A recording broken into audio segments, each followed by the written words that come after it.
Private school इंतजामिया की जानिब से वालिदैन को मखसूस दुकानों और वेंडर से स्कूल यूनिफॉर्म्स और अलहदा से यूनिफॉर्म्स के लोगोस खरीदने की तरगीब दी जाती है। आम ख्याल तो यही है कि इन्हीं स्कूल वेंडर्स और यूनिफॉर्म दुकानों से स्कूल का कमीशन फिक्स होता है। कैसे बताए एक माँ जाके किसी वजीर को कि मेरा बच्चा जिस स्कूल में जाता है उसमें सुबह 9 से लेकर शाम 5 तक लाइट ही नहीं होती, और अगर लाइट है तो पंखा नहीं है क्लास में। कौन उस दर्द को समझने वाला है कि जिस चेयर पे उसका बच्चा बैठता है सरकारी स्कूल में या कहीं पर छोटे स्कूलों में, वहाँ कीलें निकली हुई हैं जंग आलू, कितने इंजेक्शन लगवाएंगे सेप्टिक के। लेकिन जब तक ये तबकाती तफरीक, फिर दोहरा तालीमी निज़ाम, ये सब कुछ जब जिस दिन वज़ीर का बच्चा, मिनिस्टर का बच्चा, पूरे पाकिस्तान में तमाम वज़ीरों के बच्चे प्री मॉन्टेसरी सरकारी स्कूल, मैट्रिक सरकारी स्कूल से करेंगे, इस मुल्क का निज़ाम ख़त्म। फिर तुम मंगवा के दिखाना वज़ीर के बच्चे से कि जाओ मेरी पसंद की दुकान से किताब ख़रीद के लाओ, मार्केट में 100 रुपये की नहीं चलेगी, 800 रुपये की ख़रीदो, मेरे पसंद का लोगो लगा होना चाहिए। फिर बताएगा वज़ीर तुम्हें। अभी तो वज़ीर का बच्चा बाहर पढ़ रहा है, वो जिस स्कूलों में पढ़ता है उसके चपरासी की जितनी तनख्वाह है उतनी आपकी तनख्वाह नहीं है आवाम की। क्या है, कौन सा निज़ाम है ये? किसके आगे रोएंगे जाके? कौन इनकी सुनेगा? कौन? माफियाज को पीछे लगा देते हैं, मरवा देते हैं लोगों को। हमने अपने हाथों से पता नहीं कितने समाजी कारकुनों के जनाजे दफनाए। तो बात ये है कि ये तो बहुत ख़तरनाक निज़ाम है। इस निज़ाम से लड़ने के लिए हमने हेल्थ एजुकेशन, हमने दुनिया की तारीख की पहली फ्री लैब नुमाइश चौरंगी पे लगा दी। तमाम अस्पतालों के मरीजों आओ, जिस पैसे से इनका धंधा चल रहा है खून के टेस्ट फ्री में कराओ।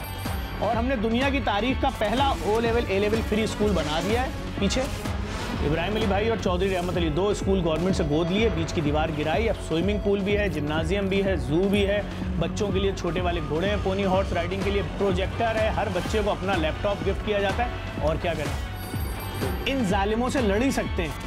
दरवाजे सबके खटखटा लिए, सुनता उनता कोई नहीं। यूनिफॉर्म जो है वो भी अब आपको स्कूल से ख़रीदना है। अब यूनिफॉर्म के साथ साथ एक अलग चीज़ हमें मज़ीद नज़र आई, वो है कि जो यूनिफॉर्म का लोगो है अब वो आपको अलग से, मतलब यूनिफॉर्म तो आपने ख़रीद लिया स्कूल का, अब आपने लोगो को, जो लोगो है वो आपने अलग से परचेज़ करना है।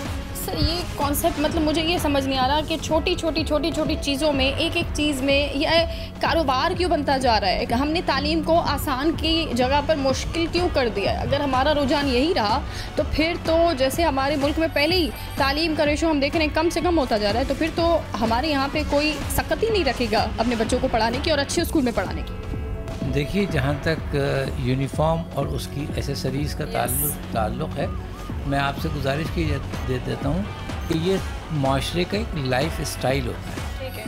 अब आप लोग इसमें हमें मिसालें देते हैं कि आज से 10 साल पहले या 15 साल पहले या 20 साल पहले ये सब कुछ नहीं था। तो 20 साल पहले ऑनलाइन शॉपिंग भी नहीं थी। 20 साल पहले जो है वो छोटी छोटी प्रोडक्ट्स जो हैं वो मार्केट में कमर्शियल बेसिस पर अवेलेबल भी नहीं थी। लेकिन अब चूँकि लाइफ स्टाइल चेंज हो गया है, ट्रेडिंग का और बिज़नेस का, ई कॉमर्स का, ऑनलाइन चीज़ों का, इस तरह से नेटवर्क बहुत ज़्यादा बढ़ गया है कि उसके साथ लवाजमात ख़ुद ब खुद ऐड हो गए हैं। इसमें बहुत सारी चीज़ें जो हैं स्कूल की तरफ से कोई इस तरह की पाबंदी नहीं होती है। सिंपल सा एक यूनिफॉर्म सजेस्टेड होता है और उसके साथ लोगो होता है। बास यूनिफॉर्म वेंडर्स जो हैं वो अपनी सहूलत के लिए यूनिफॉर्म पर जो है उसको फिक्स नहीं करते लोगों को, क्योंकि अगर लोगो फिक्स हो गया तो वो यूनिफॉर्म सिर्फ उसी स्कूल का रहेगा और उसमें वेंडर को नुकसान का भी ख़दशा होता है कि अगर ये इतनी तादाद में यूनिफॉर्म फ़रोख्त नहीं हुए, सेल नहीं हुए, तो उसका नुकसान हो जाएगा। इसलिए आपको ऐसा एहसास होता है कि यूनिफॉर्म वाला जो है वो यूनिफॉर्म अलग दे रहा है और मोनोग्राम वाली जेब जो है, पॉकेट जो है या स्टिकर जो है वो अलग देता है। वो अलग चार्जेस लेकर देता है। जी, अलग चार्जेस, जाहिर है जो उसकी कॉस्ट है आइटम की चाहे आप लेसिस भी लेते हैं, शूज़ भी लेते हैं, सॉक्स भी लेते हैं। अब वहीं पर हम ऐसे ही सेम आएंगे कि जिस तरह किताबों पर मैं आई, अब मैं इसी पर आऊँगी कि यानी अगर हम इसको मज़ीद आपके लिए इस तरह भी आसान करते हैं कि हमारे यहाँ पर अगर एक कपड़ा है वो ख़रीदने में अगर दुकान से जाती हूँ तो मुझे सस्ता मिलेगा। अब उस पर अगर टैग लग जाए किसी ब्रांड का तो वो ज़्यादा महंगा हो जाएगा। अगर हम ग्लासेस की बात करें तो ग्लासेस पर भी सेम यही है कि टैग लग जाएगा तो थोड़े महंगे हो जाएंगे। अगर मैं यही चीज़ कहीं से ख़रीदूँगी तो सेम वही चीज़ हमें महंगी मिलती है। तो ये कहीं आपको नहीं लगता, जैसे आपने बताया मॉडर्न होते जा रहे हैं, तो इसी तरह ये स्कूल कारोबार करते जा रहे हैं, अपनी स्टैंप लगाते जा रहे हैं, तो वो चीज़ मज़ीद महंगी होती जा रही है। यूनिफॉर्म की प्राइस सेम है, लेकिन अगर लोगो हम साथ में लेते हैं और फ़लाँ स्कूल का है तो वो फिर वापस एक्सपेंसिव हो गया। किताब कॉपी सेम है, लेकिन अगर स्कूल की है, लोगो लग गया तो वो मज़ीद 150 या 100 रुपये महंगा हो गया है। मैं इस बात से आपकी मुत्तफ़िक़ इसलिए नहीं हूँ कि स्कूल्स जो है वो उसके साथ एसोसिएटेड और एलाइड जो प्रोडक्ट्स हैं और जो बच्चों के इस्तेमाल की चीज़ें हैं, चाहे उसमें लंच बॉक्स हो, चाहे उसमें ज्योमेट्री बॉक्स हो, चाहे उसमें पानी की बोतल ही क्यों ना हो, ये तमाम चीज़ें जो है ना कमर्शियली मार्केट में अवेलेबल हैं। उनका आपस में कंपटीशन है, उसमें बहुत ज़्यादा वैरायटी आपको मिलती है। तो स्कूल के साथ या बच्चों के जो लवाजमात हैं, जो हमारा लाइफ स्टाइल है आजकल, उसके लिहाज से जो चीज़ें एसोसिएट कर दी गई हैं, जो चीज़ें इससे जो है इसमें इस्तेमाल होती हैं, वो तमाम की तमाम जो है वो स्कूल के खाते में नहीं आती हैं।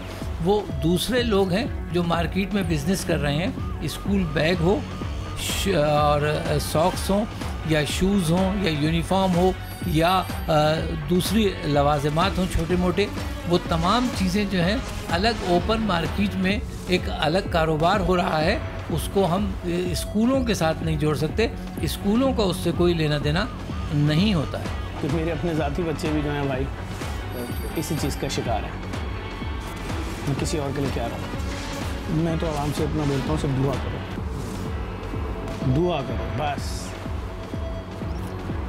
जो तुम्हारी जनरेशन है वो 10 साल बाद मर जाएगी, जो आने वाली जनरेशन है वो भी 30-40 साल एड़ियाँ रगड़ेगी, मर जाएगी। माश में ऐसा उलझा दिया पूरी ज़िंदगी, पेरेंट्स मजदूरी, मेहनत, डबल नौकरियाँ करके पैसा जमा करके बच्चे को पढ़ाते हैं। जब वो कॉलेज यूनिवर्सिटी में आने की बात करता है, कहते हैं जी यूनिवर्सिटी में तो कोटा है, प्राइवेट पढ़वा लो। प्राइवेट पढ़वाने जाते हैं 1.5 लाख रुपये सेमेस्टर। जब सारी जमा पूंजी लगा के बच्चा इंजीनियरिंग करके प्राइवेट यूनिवर्सिटी से निकलता है, उसके बाद नौकरी है तो क्या करे वो बूढ़ी माँ, वो बूढ़ी हड्डियाँ बाप की, वो बहन की शादी, ये सब किस पे जाएगा लोड? वालिदैन क्या करें?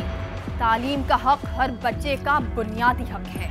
इसे प्राइवेट स्कूल माफिया के हाथों यरगबाज बनने नहीं दिया जा सकता।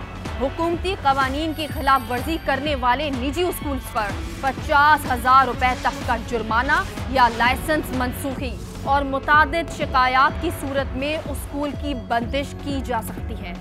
वालिदैन अपनी तौर पे जो है वो आते हैं directorate of private institution Sindh, वहाँ पर वो अपनी दरख्वास्त जमा करवाते हैं।